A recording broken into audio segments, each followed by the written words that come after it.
Estamos de regreso acá el jueves a las 8:45. Estamos conversando en esta segunda entrevista con Freddy Gómez, director ejecutivo de Cardinal, empresa de consultoría, y Ricardo Rivera, profesor de Economía de la Universidad Francisco Marroquín. Vamos a conversar justamente acerca de la predicción económica derivada de la aprobación del presupuesto general. ¿Qué impacto económico podría tener esto? Y empiezo conversando con Ricardo. A ver, cuando vemos el presupuesto y lo comparamos primero en el tamaño del presupuesto versus el Producto Interno Bruto, ha tenido poca variación en los últimos 15 años. Del 2000 al 2015 se ha mantenido entre 13 y 14,5% con relación al PIB. ¿Qué diferencia o qué impacto entonces causa un presupuesto como el que se aprobó ahora? Bueno, Quique, es interesante lo que planteas, porque esta pregunta del tamaño del presupuesto versus el PIB, usualmente se maneja la idea de que esto está relacionado con el desarrollo de un país, mientras más, como que si hubiera una relación directa, a más porcentaje del PIB que es el presupuesto, mejor calidad de vida del país, y mientras menos menos tamaño del presupuesto en relación al PIB, es menor calidad de vida del país. Y se oye el llamado a hay que aumentar el presupuesto, sobre el PIB hay que aumentarlo. Pero la verdad es que esto no es cierto. O sea, no es una consecuencia lógica ni es una regla. Ejemplo de eso podría ser Taiwán y Hong Kong, por ejemplo, que ellos están alrededor del 14 y 16%. Contraejemplo puede ser Brasil y Argentina, que están alrededor del 34 y 36%. Entonces, hay que tener mucho cuidado al decir esto porque se puede interpretar como que fuera una regla taxativa, como así es y debe ser. Yo estoy de acuerdo en que hay parámetros que discutir, hay cuestiones respecto a la recaudación, del presupuesto, de la asignación, pero hay una cooperación previa que no estamos teniendo acerca de la ejecución del mismo, de la transparencia, de la priorización de gasto, antes de meternos a temas de deudas y ampliación y hablar de impuestos sin haber transparentado el gasto, sin tener la confianza del guatemalteco. No estaría yo, creo que haga mucha diferencia. Si aumentamos el presupuesto, yo creo que robarían más. Así creo que el guatemalteco me entendería que yo desconfianza. Más presupuesto, robar más. ¿Usted qué piensa de esos 70.7 millardos de quetzales que se aprobaron, Freddy? ¿Es lo que sirve para que funcione el Estado guatemalteco en un año? ¿Es más o es menos? Yo diría que el presupuesto desde hace años es una caja realmente en la cual se usa para gastar. Y como tenemos un cambio de administración, hay que verlo un poco más trascendental. Por ejemplo, si tenemos un presupuesto que no mejora las condiciones o favorece sectores como educación, hay bastante prueba de que el deterioro en la educación condiciona los ingresos futuros de las familias. Y es decir, si no logramos hacer algo para tener cobertura completa, financiarla desde luego, lo que estaríamos condenando es el crecimiento de largo plazo de la economía, por distintas razones, ¿verdad? El sector público y ahora ya dejó de verse como el que controla todo, sino que es coproductor y necesitamos coproducir el capital humano para que este país se desarrolle en mediano plazo. Esa consecuencia, el monto de 70, pues es casi que el tocar fondo de una visión de caja que se tenía de las finanzas, donde no se discuten resultados, donde se decide a última hora, donde se toman decisiones no apropiadas, estratégicas para el desarrollo del país. Pero es la mera asignación lo que es suficiente, la intención que se demuestra en la asignación para atender un rubro más o menos. Por ejemplo, en salud, indistintamente de que se le asigne, hay una intención ahí de darle más a salud o al Ministerio de la Defensa o a educación. ¿Es suficiente eso para cumplir con las políticas de Estado? Yo creo que no es suficiente. No es suficiente. Para tomar una política de Estado, tiene que primero que ser multianual, que eso no sucede. Ahorita yo tuve el gusto de participar en el panel que se discutió el presupuesto, estaban todos los tintes ahí, fui como el CES, y se da cuenta que a uno le entregan el presupuesto de finanzas, el proyecto, que es una hoja de Excel con 4 páginas y 2.600 reglones, y 7 días ellos quieren una propuesta técnica. Es imposible, no puede ser. La Comisión de Finanzas pasa 6 meses analizando para hacer esa propuesta, 6 meses, con la información que ellos tienen, que no es de acceso al público, porque uno no tiene cada rubro, ¿quién lo fiscaliza? O sea, hay rubros de alimentos en todas las partidas de todos los ministerios, y no hay una manera de decir, estadísticamente decir, bueno, ¿quién se lo gastó? ¿Es razonable o no es razonable? Es razonable, no es razonable, el año anterior lo ejecutaron, ¿desde cuándo está eso ahí? No puede ser una relación técnica real, ¿ya? Entonces, simplemente hacer toda esta fanfarria de que vamos a darle educación, vamos a darle a salud, Pero ¿y qué pasa con la educación cuando tenemos el problema con el Jovial Acevedo? Entonces, cuando no hay fiscalización en las escuelas. ¿Ah? ¿Por qué el Ministerio de Educación invierte tanto en fiscalización de colegios privados en vez de mejor meterlo a escuelas en fiscalización de la ejecución del presupuesto que sí tienen? ¿Por qué no invertimos en fiscalización y ganar la confianza en realidad del público? Porque la gente no confía. Y yo tampoco. Y no creo que sea exagerado la desconfianza que se maneja con el Bueno, Estado. este es un tema interesante porque el 80% de los graduandos de magisterio, por ejemplo, hasta que existió magisterio, eran de escuelas públicas, perdón, privadas. No eran de escuelas públicas, eran de colegios privados. Y todos ellos perdían matemáticas y lenguaje, siendo escuelas Sí. privadas, Pero no públicas. es proporcional que al 70% de la educación básica está en manos de establecimientos privados. Pero ahí No, las- solo es diversificado, pasa que es privado.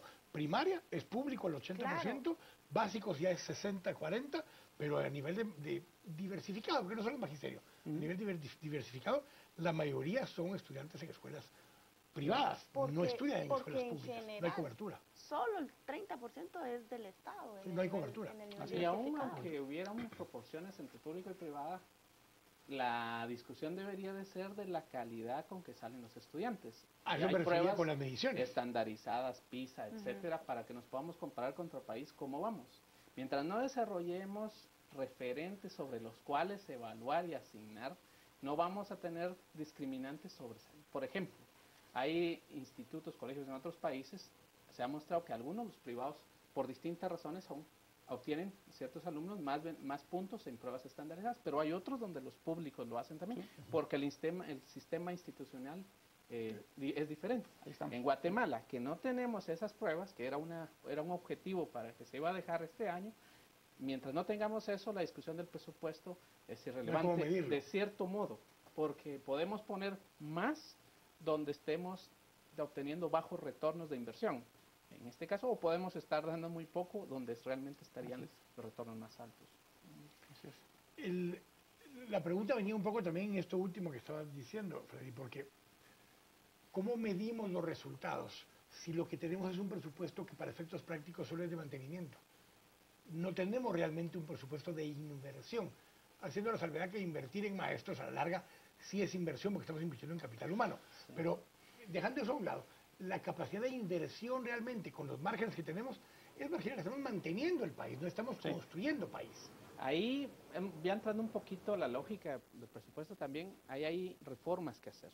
Por ejemplo, cuando se hace la formulación presupuestaria y se le entrega descentralizadamente la asignación a las instituciones, se les delega el poder de definir si van a hacer funcionamiento o va a ser capital inversión, ¿verdad? Y lo que ha estado pasando que esa descentralización lo que lleva es a incentivar los gastos de funcionamiento. Y en eso hemos visto ya durante últimos 8 o 10 años una caída de la inversión pública de forma sostenible.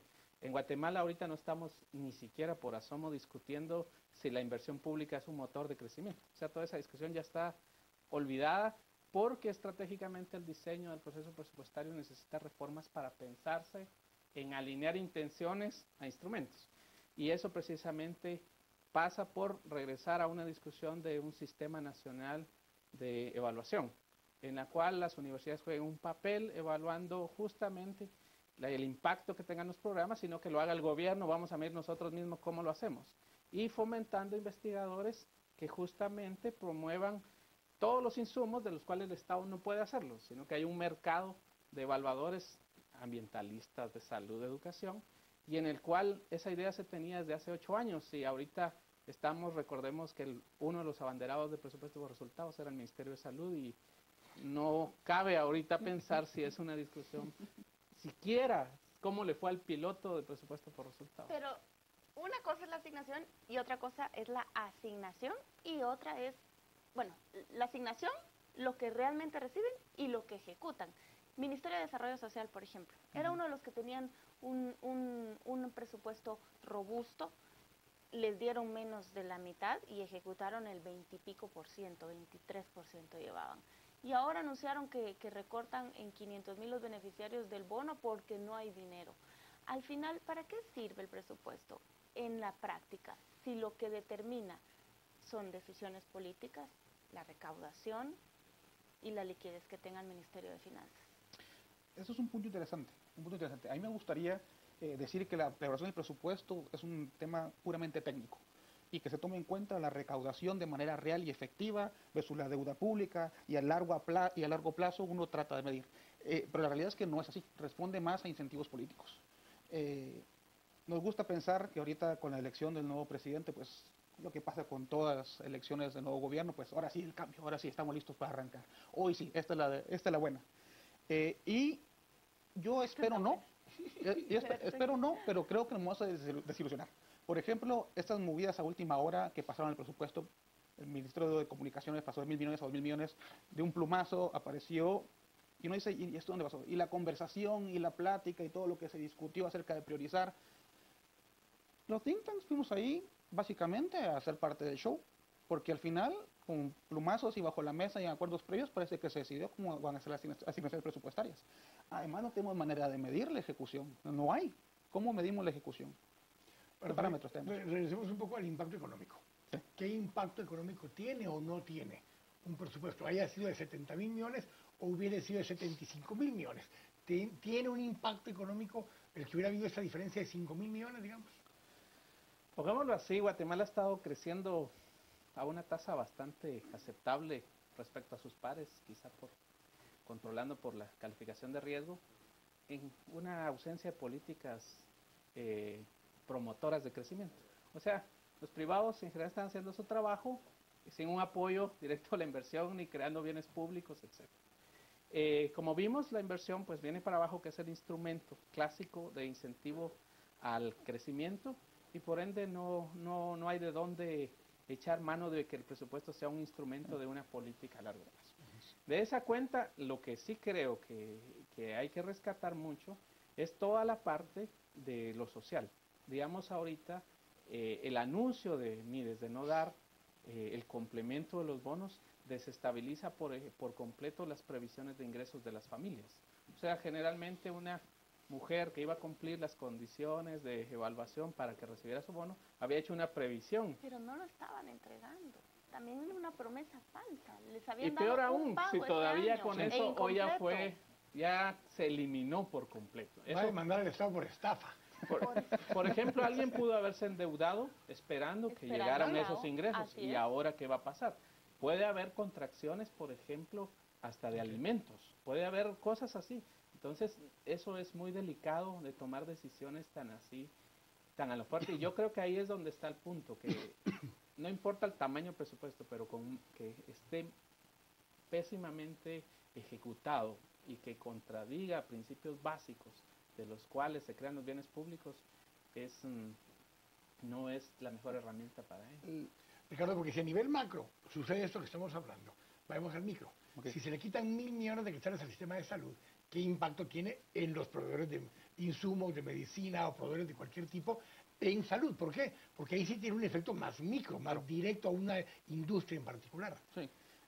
Bueno, en primer lugar, no creo que los guatemaltecos estén muy preocupados de la salud de los proveedores de salud ni de su situación No, pero te fiscal. digo la situación económica porque puede generar desempleo en ese sector. O sea, Claro. Me refiero a que ahí sí tiene impactos micro. Sí. Si se aumentan 1.000 millones en comunicaciones y eso es obra pública, subirán las empresas que tienen maquinaria, equipo y demás porque va a haber más demanda en esa área. En el área de salud, lo que aparentemente dice el presupuesto es que va a haber menos demanda del Estado en esos rubros. Bueno, pero tenemos que tomar en consideración también que esa cuestión de proveedores de salud, hay unas cuestiones oscuras ahí. Eso no quiere decir que no puedan buscarse nuevos proveedores que afecten, que no afecten, para evitar, o sea, tienen que consumir la medicina. La cuestión a quién se le va a asignar el trabajo, o sea, tiene que consumirla. Ahora bien, hay que recordar que con cada cambio de gobierno, pues el portazo de estoy enojado, me voy bravo, y eso matan la puerta al salir, lo hacen todos los gobiernos. ¿Ya? La UN se lo hizo al Patriota, que solo pasan el mismo presupuesto anterior. Se congela, cruzan de brazos, no, te dejo el mismo presupuesto porque se van bravos cada vez que cambia el gobierno y sin caja. En este caso, pues subieron más o menos 700.000 millones, ¿no? 70.000 millones, 700 millones. Entonces, Exactamente. sí le dejaron un espacio más grande, no se van tan enojados con el FCN, como no era tanta rivalidad política, sí lograron un pequeño avance. Pero esperaron hasta la medianoche. Sí. Bueno, Estuvieron claro. todo el fin de semana. Porque Bueno, tenían que hacer los ajustes. Que si no se hubiera aprobado, va a ser lo que yo preguntaba hace un momento, si no se hubiera aprobado este presupuesto, la diferencia con el que hubiera quedado, no Podría- era cosa. Tal vez, Podríamos pero- regresar y ver el impacto que tuvo en los años anteriores, se congeló y no fue relevante. Entonces, no espero yo que una crisis o... No. Sí.